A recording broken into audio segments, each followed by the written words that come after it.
کرے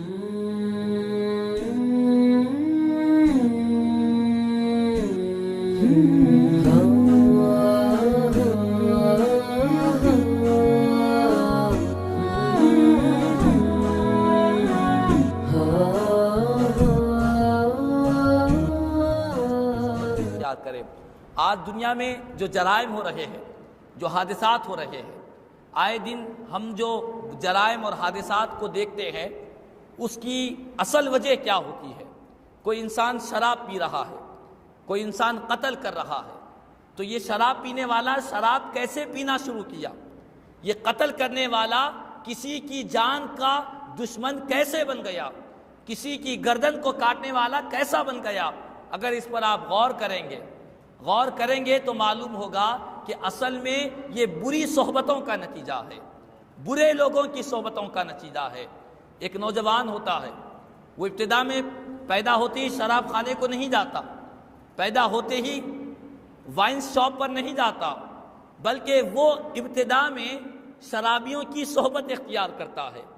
اپنے خاندان کے کچھ شرابی لوگ ہوتے ہیں، اپنے محلے کے کچھ شرابی لوگ ہوتے ہیں، ان کے ساتھ رہتا ہے، ان کے ساتھ اٹھنا بیٹھنا ہوتا ہے، کبھی لے جا کر ان کو شراب خانے تک چھوڑتا ہے، کبھی وہاں سے لاتا ہے، کبھی ان کے ساتھ ٹھہرتا ہے، کبھی ان کو شراب ان کے پیسوں سے لا کر ان کو دیتا ہے۔ ابتدا میں پورے کام کرتا ہے، شرابیوں کی صحبت اختیار کرتا ہے۔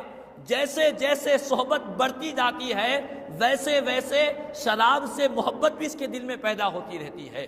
وہ ایک جو نیک انسان ہوتا ہے، وہ شراب خانے کے سامنے سے گزرتا ہے تو لاہور پڑھتے ہوئے گزرتا ہے، شراب خانے کے سامنے ٹھہرنے کو پسند نہیں کرتا، شراب کی بوتل ہاتھ میں لینے کو وہ اپنے لیے گناہ سمجھتا ہے جو نیک ہوتا ہے۔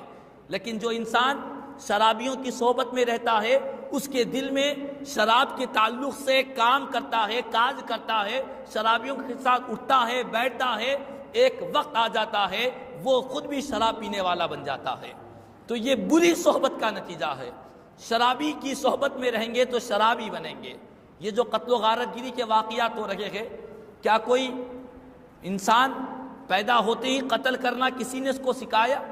کوئی انسان قتل کرنا نہیں سیکھتا ہے پیدائش کے ساتھ ہی، بلکہ قاتلوں کی صحبت میں رہتا ہے۔ جو لوگ لڑائی جھگڑا کرتے ہیں، پہلے ان کی صحبت میں رہتا ہے، لڑائی جھگڑا سے بڑھتے بڑھتے ان لوگوں کے ساتھ رہتا ہے جو قتل کرتے ہیں، جو مرڈر کرتے ہیں۔ ایک وقت آتا ہے جب قاتلوں کی، ڈاکوؤں کی، ظالموں کی صحبت میں رہ کر وہ خود بھی قتل کرنے پر آمادہ ہو جاتا ہے۔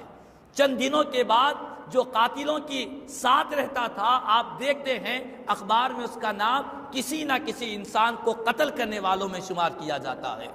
تو یہ جو قتل کے واردات، یہ جو شراب کے واردات، یہ جو چوری کے واردات ہوتے ہیں، یہ جو ڈاکہ زنیاں ہوتی ہے، یہ جو معاشرے میں فساد ہوتا ہے، ان تمام کی اصل بنیاد یہ ہوتی ہے کہ ایک انسان کو بری صحبت ملتی ہے۔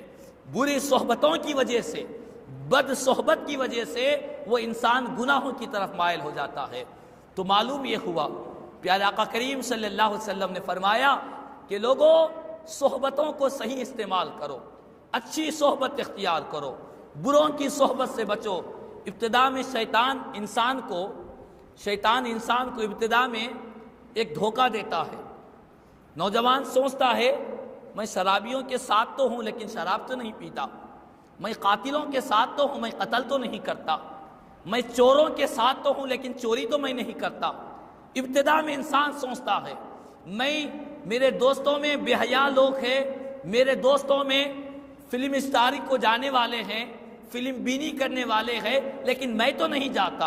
ابتدا میں شیطان اس کو دھوکہ دیتا ہے، لیکن کچھ دنوں کے بعد وہ انسان بری صحبت کی وجہ سے اپنے ساتھیوں کے ساتھ جتنے برائیاں ہو رہے ہیں وہ خود بھی ان عمل کو کرتا ہے۔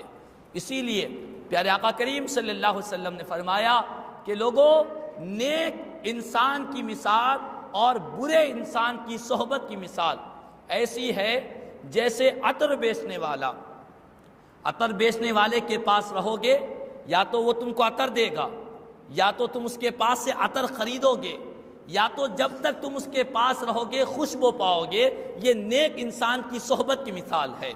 یعنی نیک انسان کی صحبت اختیار کریں گے، ہم خود اس کے عمل کو دیکھ کر ہمارے اندر اصلاح پیدا ہو جائے گی، یا تو وہ ہم کو حکم دے گا۔ جب تک نیک انسان کی صحبت میں رہیں گے ہم اپنے آپ کو گناہوں سے بچا لیں گے۔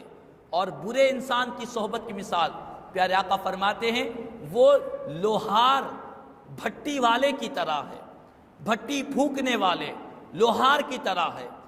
پیارے آقا فرماتے ہیں اما ان یحرق ثیابک، اگر تم کسی لوہار کی بھٹی پھونکنے والے کی صحبت میں رہو گے، یا تو اس کی جو بھٹی ہے اس میں کی ایک چنگاری نکل کر تمہارے کپڑوں کو جلا دے گی، تمہارے کپڑے جل جائیں گے۔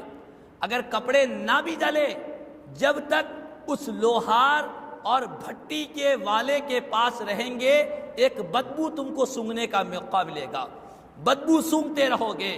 میرے آقا فرماتے یہ مثال برے انسان کی ہے، برے انسان کی صحبت اختیار کرنے کی ہے۔